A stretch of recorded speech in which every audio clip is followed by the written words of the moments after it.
কন্ট্রাক্টরদের সাথে 1.5 কোটি টাকা গুনে নিচ্ছে, গুটে রেখে দিয়েছে অপেক্ষা করে। তারপরে 10 লক্ষ টাকা ওর অ্যাকাউন্টে দিয়েছে। এত বড় স্পর্ধা। আর মমতা হচ্ছে সতী সাবিত্রী সাবিত্রী, নেত্রী হচ্ছে খুব সতী সাবিত্রী সাবিত্রী। আপনার দলের আধিকারিকদের এত স্পর্ধা হয় কোথা থেকে? কোথা থেকে হয় মুর্শিদাবাদের মানুষের অর্থকে এইভাবে লুট করা? যার বীরভূম পাথরের খাদান থেকে একটা পাথরের গ্রামখান লোড হয়ে আসছে, গোটা বীরভূমের থানাগুলো আসতে মাত্র 4,000 টাকা খরচ হয়। যেই মুর্শিদাবাদের বেলগ্রাম ঢুকবে বড়ুয়া থানায়, শুরু হয়ে যাবে একাই একটা থানাতে 4,000। যেই কাঁদি আসবে, এক মহান মাতব্বর আছে মৃণাল সিনহা, কাঁদির আইসি, অমনি তার পাওয়ার 6,000 টাকা লাগবে গাড়ি পিছু। তাহলে 4 আর 6 10,000। বহরমপুরে যে হেডকোয়ার্টার, সেটা আবার নেমে যায় 2,000। এই তুলাবাজির ভাগ কে নেন? তুলাবাজির ভাগ কোথায় যায়? ওয়াকফ নিয়ে। আপনি বললেন মুসলমানদের কোনো চিন্তা নাই, আমি মুখ্যমন্ত্রী থাকতে ওয়াকফ নিয়ে তোমাদেরকে ভাবতে হবে না। আমি একাই ওয়াকফ আইন মানছি না, অ্যামেন্ডমেন্ট মানছি না। কে বলেছিল? মুখ্যমন্ত্রী বলেছিল না আপনারা বলেছিলেন? বলেছিলেন। এবং সুতি থেকে, মুর্শিদাবাদের সুতি থেকে 6 মে 2025 উনি পরিষ্কার বললেন, আমি ওয়াকফ নিয়ে এখানকার মুসলমানদের কোনো আন্দোলন করতে দেব না।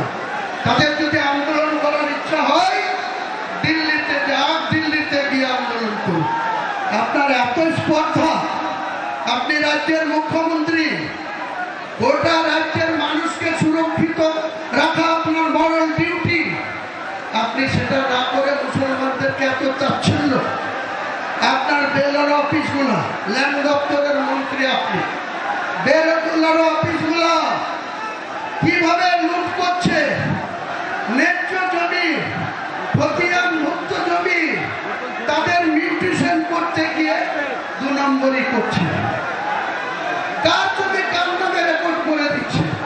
বাপদাদার আমল থেকে ঈদগাহ, কবরস্থান, এমনকি হিন্দুদের যেটা বার্নিং ঘাট, সেসবের জায়গাও আপনার চুরি করতে দ্বিধা করেন না আপনার বেলার। আর আপনি সতী সাবিত্রী সাজে, মুখে সতী সাবিত্রী সাজলে হবে না। আর মুসলমানদেরকে মুখে ঈদের ওই রেড রোডে গিয়ে নামাজ পড়লে হবে না।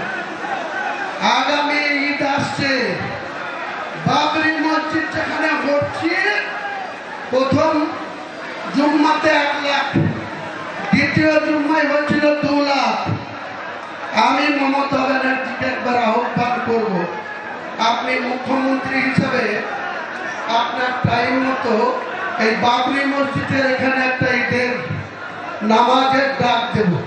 মুর্শিদাবাদের মানুষ কতটা আসবে ঈদের ময়দানে নামাজ পড়তে, আর আপনার ওই রেড রোডের ময়দানে কত লোক থাকবে সেটা একবার পরীক্ষা করে নেবেন, মাপজোক করে নেবেন। কাজে আপনি আপনার মতো চলুন। ফেব্রুয়ারি মাসটা আমাদের পুলিশের চুলখানি ঢোলখানি একটু সহ্য করতে হবে। যারা সহ্য করবে, অতিরিক্ত মাত্রায় করলে আমাকে জানাবেন। আমি যদি আমার নজরে আসে, পুলিশ যদি হুমায়ুন কবিরের পার্টিতে যোগদান করার জন্য, এই মিটিংয়ে আসার জন্য মুর্শিদাবাদ সহ বাংলার কোনো থানা যদি মিথ্যা মামলা দেয়, যদি আননেসেসারি হয়রানি করে, জেলায় হলে তো 48 ঘন্টার মধ্যে থানা ঘিরব, আর রাজ্য 72 ঘন্টার মধ্যে সেই থানায় মমতা বন্দ্যোপাধ্যায়ের পুলিশের বিরুদ্ধে ডেপুটেশন হবে। আর শুধু ডেপুটেশন হয়ে খালি খালি চা খেয়ে বাড়ি আসবো না। যে মিথ্যা মামলা দিচ্ছেন সেই মিথ্যা মামলাকে উড্র করাবো, তা নাহলে এক একটা থানার ইট খুলে নেব, পাল্লা আটকে নেবেন। কত পুলিশ আছে, কত গুলি চালাতে পারেন, কত আপনার স্ট্রেংথ আছে,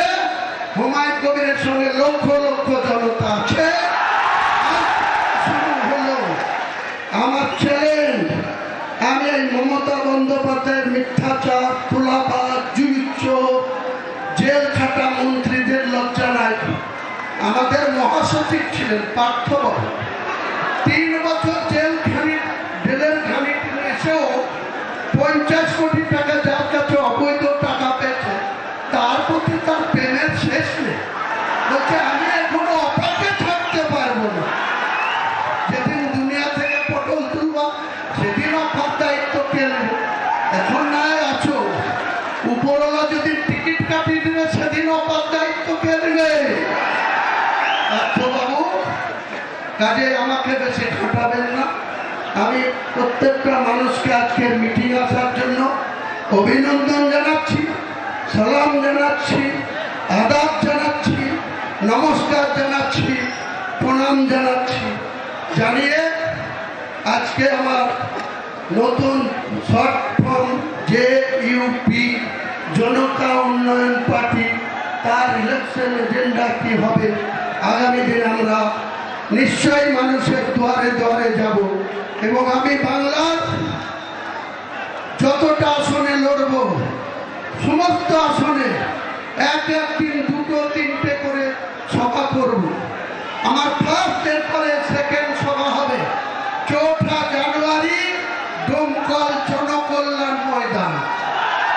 4 জানুয়ারি ডোমকল জনকল্যাণ ময়দান।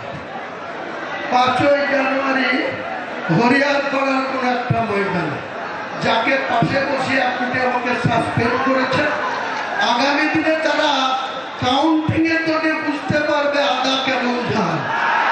আদা ঝাল যে ভেতরে ভেতরে হয় সেটা কিন্তু হুমায়ুন কবিরের এই ঝাল আপনার দলের যারা মনোনীত প্রার্থী হবে কাউন্টিং এর দিনে তারা সেই ঝালের স্বাদটা ভালোভাবে পাবে। পুরো চিন্তা নেই, আমি ডন কিয়া, আমার হারানোর কিছু নাই।